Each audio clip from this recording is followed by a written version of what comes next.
This is The Weekly on ClickOrlando.com with Justin Warmoth. Good morning, I'm Justin Warmoth. Tomorrow kicks off Climate Week, a time where global leaders come together to accelerate the action needed and assess the progress being made. From record-setting heat to wildfires to hurricanes, scientists are sounding the alarm about our future if we don't do something now.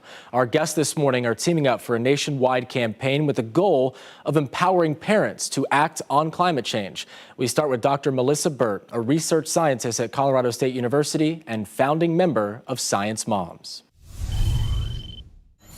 So as Science Moms, we are a nonpartisan group of climate scientists and moms, and we care about climate change because of our kids. And we know that other moms are concerned about climate change, but they don't have the information that they need in order to understand the problem fully and know what actions they need to take. And so as Science Moms, we've come together to really provide moms with relatable, science-backed, trusted information so that they can have the tools that they need to take action on climate change. Mr. Marshall, if you could explain, what Potential Energy Coalition is and how you guys are working alongside Science Moms to get the word out. Yes, Potential Energy Coalition is a nonprofit, a marketing firm that whose mission is to awaken America to the climate crisis, and we partner with organizations like Science Moms to get the message out and get America learning about, talking about, and acting on climate change. So, Dr. Burt, if, so many people, unfortunately, are maybe just turning a blind eye, or there are a number of reasons why climate and climate change are not at the forefront of what their priorities are. So, as you go about, talking to moms, talking to folks out there, what's the messaging like? Yeah, I think a lot of people just don't quite understand the problem, and they hear a lot of noise surrounding them in the air. And with Science Moms, we're really just trying to kind of cut through all the noise that we see to say that, climate change is real, climate change is human induced, and climate change is harming all of us now. So if we can provide moms with the simple information as to why it's a problem and what we need to do and how they can solve it, I think it puts it at the forefront of their minds. And we've seen this summer, last summer, the last few summers, that these extreme events are getting worse and worse because of climate change. And we know that even 1 in 3 Americans have experienced or felt climate change in their backyards this summer. And so folks are really starting to turn an eye to, okay, maybe things are a little bit different than what we've experienced when we were growing up. Your reaction to when you read the UN report on the effects of climate change, and one gentleman called it Code Red for humanity. I mean, was it shocking, or is this something that you expected? As scientists, it wasn't a surprise. We've seen this information for decades now, but I think what these reports, the IPCC report, the UN report, tell us is that this is a dire issue now. It is a code red, and we have to take immediate action because later is too late to solve this problem. Mm-hmm. And the effects are, it's hard to undo what has already been done, right? Can you explain that? And basically what we have here today will be lingering for decades in the future. Yeah, so climate change is not just a switch that we can turn off. So if we say tomorrow that we want to end all of this, it's not going to turn off tomorrow. And so we have to take action now. We can think about it right now, especially because we're looking at moms, right? From the time that you raise a young child today to when they become an adult. So in that blink of an eye, that's the amount of time or the time scale that we have to take action on climate change. It's dire, no doubt. So, John, if you could explain how these businesses get involved and the impact that they can have on reversing course. Right. Well, so Potential Energy is a coalition of marketers, and we've actually also partnered with the Ad Council, which is one of the largest advertisers in America. So our focus is to ring the bell and get the word out. And so working with Science Moms, we've designed a number of ads that we think can powerfully awaken America. They're about moms, they're about scientists, and they're about kids.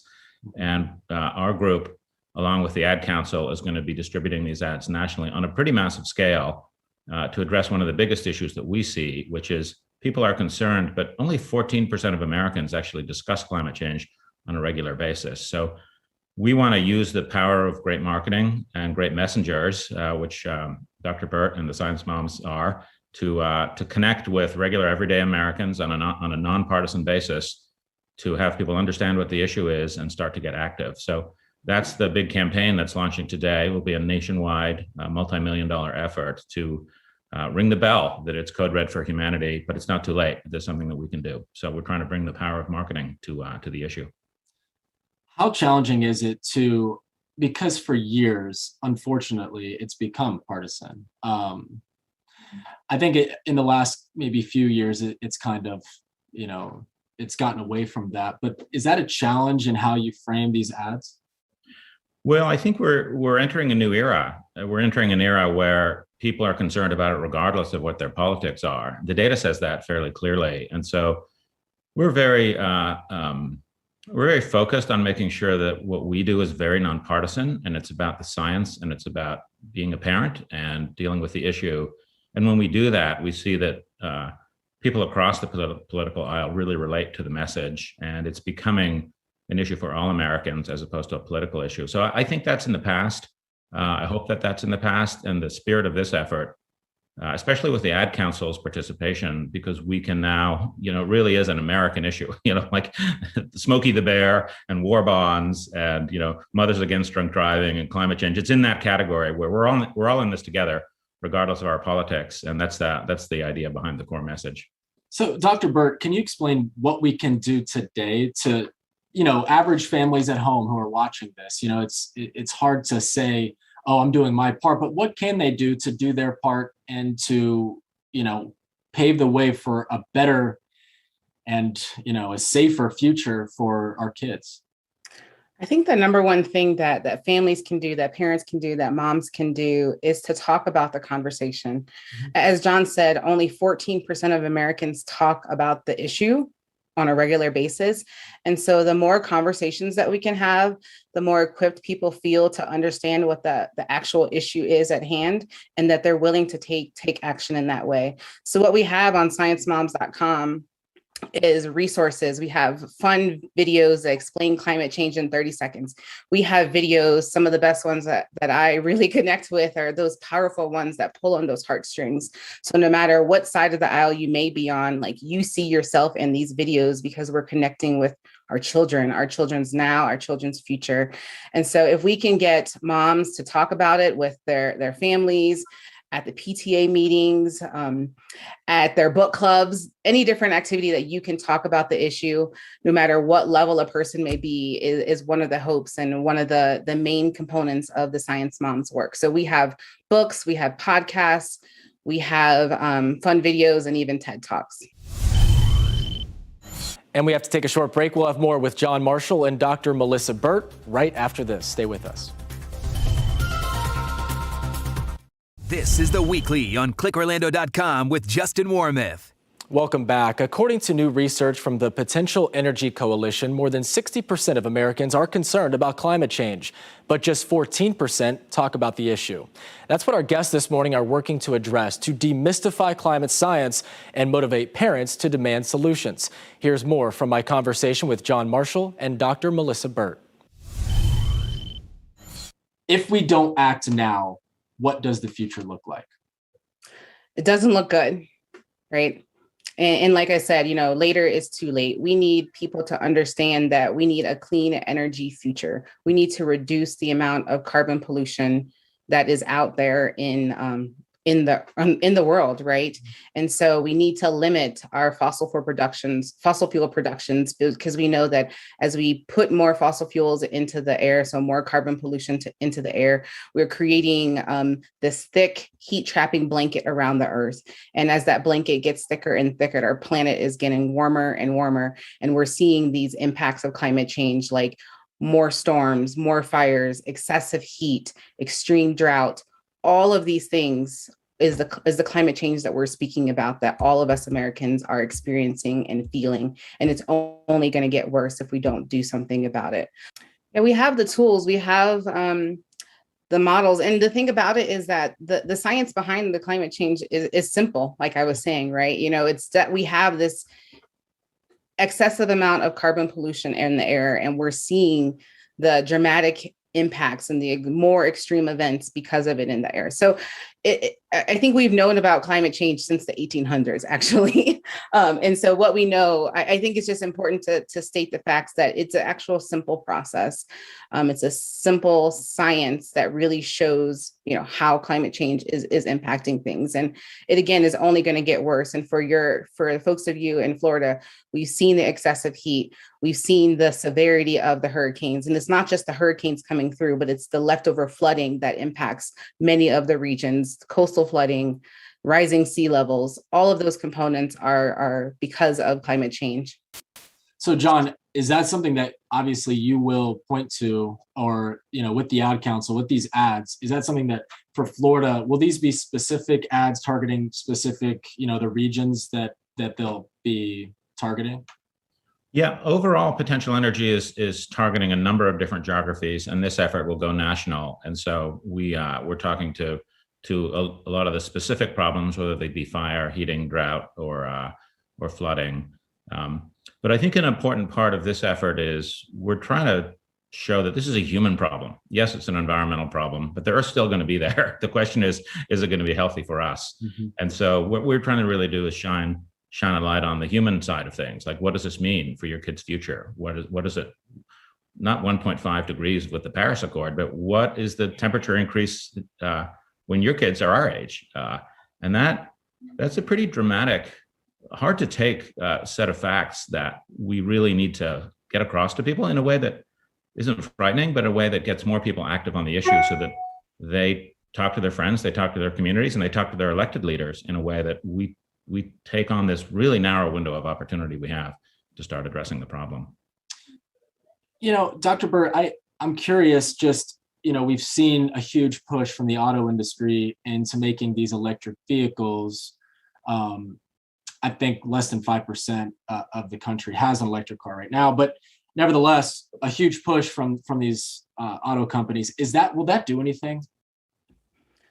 I think all actions are useful actions, right? If we can get folks to invest in electric vehicles, if that's something that works for them and their families, I think what's important is that we have to do what works for us, right? And yes, these individual actions matter, but the larger scheme for a global problem like climate change is that we also need to see actions at higher levels, at the local, the state, and the national levels, in order to really get the amount of action and change that we want to see. So yes, get your electric car or walk or bike or whatever it may be, but also think about how can you write to your elected officials. On ScienceMoms.com, we have drafted letters that are ready to go. You just have to fill in your information, and that's a way that you can take action. So, John, I want to go back to the stats and the data that you have. Do you have any Florida-specific data points when it comes to the level of awareness behind climate change and the level of urge to do something about it? Yeah, Florida is a little more concerned than the rest of the country and a little more aware of the problem than the rest of the country, but not enough. And so you see 3 or 4 percentage points higher in terms of concern and in terms of the degree of conversation, but you still have a lot of pockets in the state where people aren't aware about climate change, aren't sure of the causes of it, don't really understand it well enough, and aren't talking about it on a regular basis. So I would say Florida is a little bit of a microcosm of the US. The problems caused by climate change are more severe, especially for coastal residents. But we have a long way to go in every state in this country. So we're looking for a 50-state strategy to do that. The state of Florida, we see red tide. We see a number of different issues with our lagoons, with our water quality, with runoff from fertilizer. All of these man-made problems.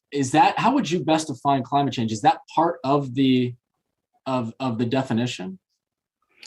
I would say that those are impacts, right? We, as John was just saying, climate change is not just an environmental issue. We see it show up in many different ways. And so you can think of it almost like a domino effect. As we see these increases in storms, if it's hurricanes, albeit in Florida, but from the hurricanes, you see floodings that puts different components into the water. We see changes in our soils. There's many kind of compounding impacts that that show up in that way. So I think it's all of a concern. And if that's what, your folks in Florida are seeing as pieces where they're like, okay, this is a little bit different than what I was expecting before, that's at least turning on something in their head that here's a problem that we need to focus on. I'm going to end it with this. I want to ask both of you what your level of optimism is moving forward for the world. Let's start with you, Mr. Marshall. Well, this is definitely one of the biggest challenges the 8 billion of us populating this planet have faced. But I mean, the good news is that the solutions are here, and the human capacity for innovation and for coming together and solving problems has always come to the fore. We need leadership in this country and others to really take it on, and it's the role of governments to protect their citizens. And so I'm optimistic that we'll get there over time, and I'm hopeful that we'll really start soon and now, because there's a lot of hard work to be done. Dr. Burt? Yeah, I'm optimistic. I'm hopeful. I'm hopeful because of my daughter, right? Because I want to ensure that she has a life on this planet that is fun, that's exciting, and that she can thrive in. And so as a scientist, I've been seeing this change for decades, and I'm still hopeful, right? Because I know that the more that people are talking about it, the more that they see that it's an issue, and the more that they see that this is an issue for them.